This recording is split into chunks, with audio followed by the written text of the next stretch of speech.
selfish sister planned her baby shower on my wedding day, thinking that everyone would side with her, but karma hit her hard as family chose my wedding over her. The incident happened a few days ago, and I am furious, which is why I've come here to vent.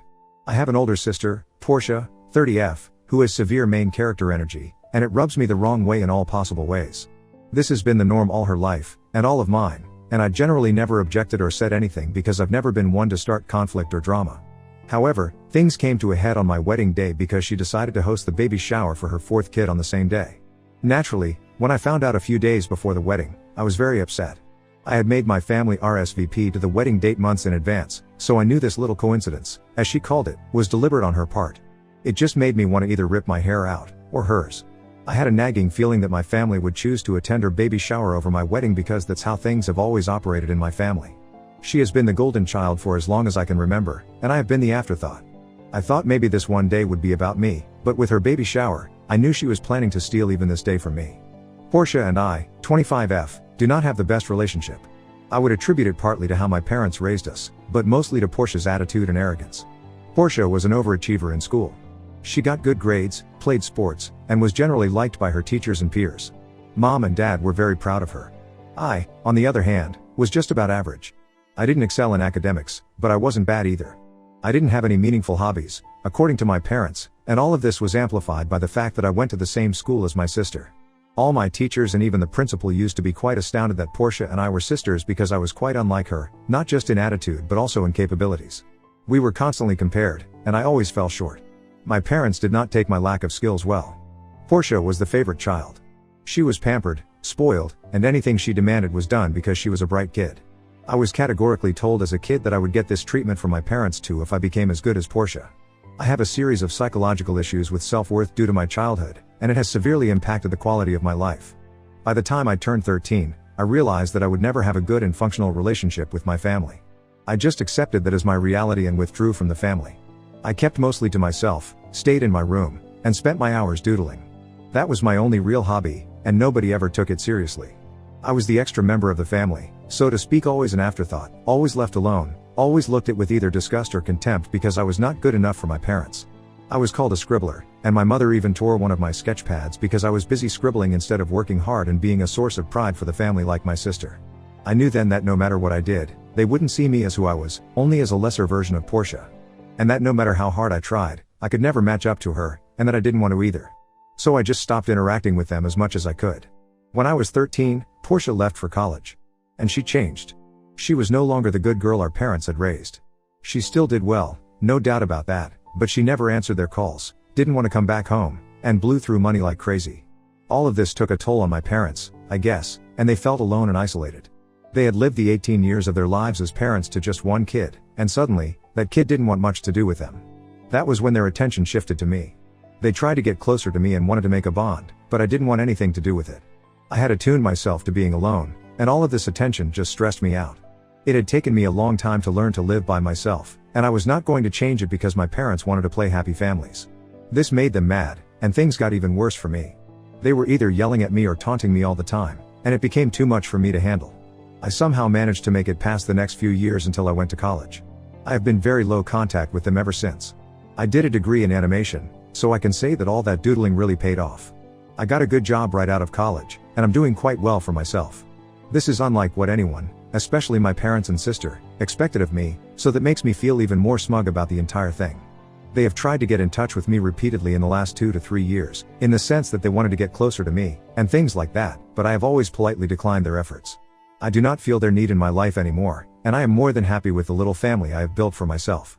I live with my fiancé Edward, 29M, and our cute dog Emma. I have friends, a social circle, and a great life, and I don't want them intruding in it. A couple of years ago, before I got my job, Portia got married. Obviously, I was not invited. This is also one of the reasons why I don't take their attempts to reconnect seriously. They did not care about me when I was just a student, and now that I am successful, they are trying to make amends and be family. I can see through their sick disguise, and I am not one to be fooled by it. I have a feeling they want to get back in touch only so they can mooch off me since Portia doesn't work. She got pregnant right after college, had a shotgun wedding, and has never had a penny to her name since.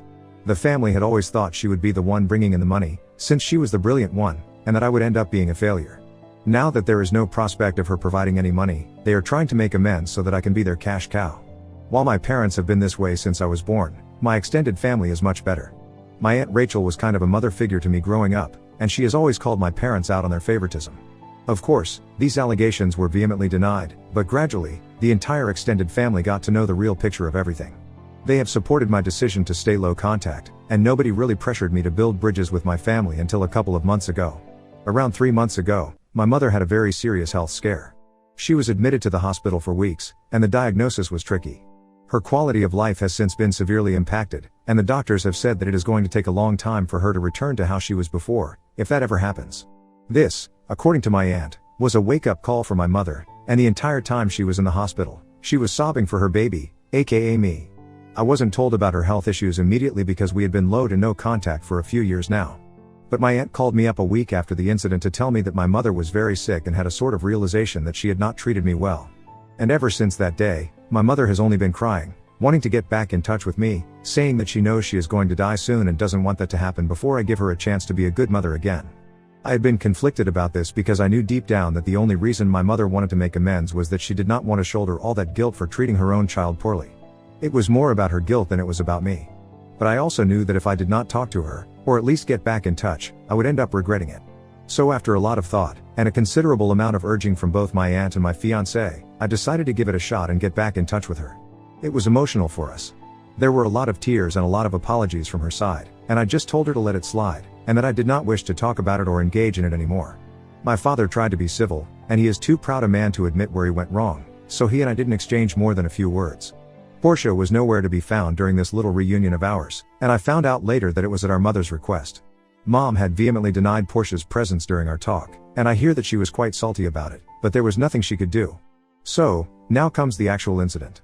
I was insanely busy with all my wedding planning, and to be honest, I did not make much time for my mother after the initial few meetings. I could have, but I was too stressed with all the workload, and needed my downtime as well. My parents were quite offended by the fact that even after our supposed reconciliation, I had not involved them in wedding planning or given them any of the traditional roles that the bride's parents are supposed to have.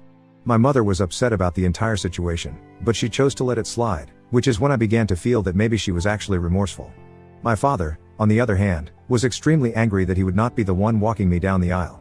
He even called me up to tell me that he was considering not attending the wedding because I was humiliating him as a father in front of everyone, even after everything had gone back to normal. I told him that nothing had gone back to normal, especially between him and me, and if he felt that this was too insulting for him, he was free to do whatever he wanted, aka not attend. That shut him right up, and he didn't say anything after that. As far as Portia is concerned, I didn't have any contact with her during this time. I just sent out the invites, and she was saying that she would be attending. There was nothing more to talk to her about, or so I thought, but I was in for a huge shock. 2 weeks before my wedding, I got a frantic call from my cousin Lena. She told me that she was talking to Portia, and Portia invited her to her baby shower on the same date as my wedding, in the same city, in a venue that she had booked an hour away from my wedding. Apparently, she was going around calling people to the baby shower, and not sending out actual invites, for fear that the news might reach me. I asked Lena if she was sure about it, and that she could have been mistaken, but she said that she was 100% sure, and that a few other family members had already received the invite. She was also supposedly making a huge show of it, saying that since this is her and her husband's final kid, it meant even more to her and that she wanted everyone to attend. When I found out, I was furious. I called her up immediately and asked her if this was true, and she said that she knew she wouldn't be able to get the entire family together anytime soon, other than my wedding, and that's why she thought it was the best way to include both of our happiness. She said that I should actually be happy that her baby would get to celebrate and attend my wedding in spirit. I told her that she was out of her mind and a vindictive witch for doing it on my wedding day, and not even a day before or after it, and I also told her that if she actually had good intentions, she would have asked me or informed me. The fact that I was finding out about it from someone else just 2 days before my wedding showed me what she was planning to do, and how sick her mind was. She told me that I had no right to call her names, and she was free to celebrate her baby whenever she felt like it, and that I did not own the date and what people wanted to do. She said that if people wanted to come to my wedding, they would, and if they wanted to attend her baby shower, they would, and that I had no right to stop them. I was at a complete loss for words, and I hate to admit it, but I had a full-blown mental breakdown. I was just devastated, and I didn't know how to process the information. Edward was by my side, and while he was furious, he knew exactly what to say, and we decided that we would be sending out a message to everyone we had invited. We tried to sound as gracious as possible, and the message read something along the lines of how we had come to know that there had been a clash of dates, and that while we were happy for Portia, we knew that some of our guests would have to decide between attending the wedding or attending the baby shower. We also told them to reconfirm their presence with my maid of honor, and that with just 2 weeks remaining before the wedding, we were not in the headspace for more drama, and that I would see them at the wedding. I told my maid of honor to keep track of who confirmed their presence, and that we would adjust the catering and everything accordingly, and that if everyone chose to attend the baby shower, we would just go to the courthouse and get married. I know it seems like an overreaction, but after spending my entire childhood being overlooked, I was 100% sure that most people would choose to attend her baby shower rather than my wedding. I'm glad I was proven wrong. 2 days before my wedding, I spoke to Zara, my Mo, and asked her if people had confirmed and what the status was. She just told me not to worry about it and that she had everything handled. Her reply was not at all comforting to me because I still didn't know how many people had ditched me for Portia, but she just told me to calm down and that she would take care of everything. On the day of the wedding, I was surprised to see almost every family member that I had sent an invite to, except Portia obviously, my father, which I had kind of assumed, and my paternal aunt and her family. Everyone else managed to make it, including my mother, which came as a big surprise to me because she is not the kind to do things without my father. The wedding itself went exactly as planned, and to be honest, I was glad that my father hadn't come. He would have sulked the entire time and would have caused unnecessary drama, so his absence was actually a big relief to me. However, Portia could not handle this slight against her, more so because she had never been used to it. Just as my ceremony ended and people were heading for lunch, I saw Dad and Portia coming to the venue. Before I could say anything, Zara was on her feet and stopped them from entering the premises. There was some bickering going on between them, and I couldn't really make out what they were saying, but I could see that the conversation was getting more and more heated with every passing second. At one point, Portia even tried to push her way inside, and Zara tried to block her as much as she could, but my dad pushed through as well, and she was no match for their combined strength. The minute Portia stepped inside, she straight up started bawling like a spoiled brat. And it wasn't just a few stray tears here and there, it was actual wailing like an infant. It was so embarrassing and disgusting to watch. I knew my family was aware of her antics, but I felt so humiliated because she was doing it in front of Edward's family, our friends, and our colleagues. She kept saying that everyone came to my wedding instead of her last baby shower and that I should have had the decency to postpone my wedding when I knew that she was having her baby shower. Before I could say anything, Aunt Rachel said that I had finalized the date for the wedding months ago, and she was the one who had hijacked the date, and if she had any decency, she would have been the one to keep her baby shower on a different day. Portia did not expect to be called out like that, and she looked at my dad for help, but he was surprisingly quiet. Portia then had the audacity to say that marriages break apart all the time and that there could be a possibility that I would get married again, but she for sure was not going to get pregnant again. I was furious, and I wanted to slap her square in the face at that moment. I could not believe she had the nerve to suggest that my marriage would break apart on the day of my wedding. I had had enough by then, and I told her to get the hell out of the venue, and that she should know that she already has 3 kids, and that there is no guarantee that she wouldn't be popping out other kids in the future, considering that that's all she has done ever since she left college after blowing through all of Dad's money. She started screaming, but I cut her off in the middle and told her that she was a horrible human being who never thought about anyone other than herself, and that I felt sorry for her kids for having such a terrible woman for a mother. That shut her up real fast, and she started crying again, but I had no patience for it, and Zara and another friend of mine literally dragged her out of the venue. By the time all this was over, I was shivering and crying, and she had ruined my day. The atmosphere was so tense that almost everyone cut lunch short and left. What hurt me the most was that in all this time, my mother never took a stand for me or told me about Portia's plans. So all her reconciliation was fake and an act in my eyes because she continued to not do right by me, despite having the chance. Once everyone left, I hugged Edward and broke down and apologized for ruining the day, but he held me close and told me that it wasn't my fault at all and that I was bound to reach my breaking point one day or another. It has been 5 days since our wedding, and people have been reaching out to me, but I am in no headspace to respond to anyone. There are tons of messages just sitting in my inbox, and I know that I will have to respond to them eventually, but I don't want to do that right now. We are leaving for our honeymoon tomorrow, and I hope that I am able to feel better and take my mind off of whatever happened. My vile sister has already ruined my wedding, and I couldn't do anything about it, so I can't let her ruin my honeymoon as well. She doesn't get to affect me like this, even after all these years.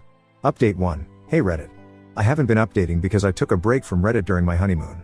I hadn't expected the post to blow up, and I was overwhelmed when I saw all those comments. But, I went through them all, and since you're so invested in the story now, there is a tiny update.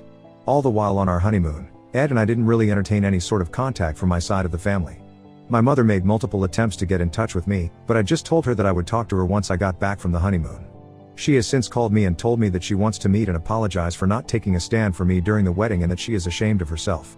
I told her that this was not just about the wedding, but about the fact that she knew about the baby shower and did not tell me.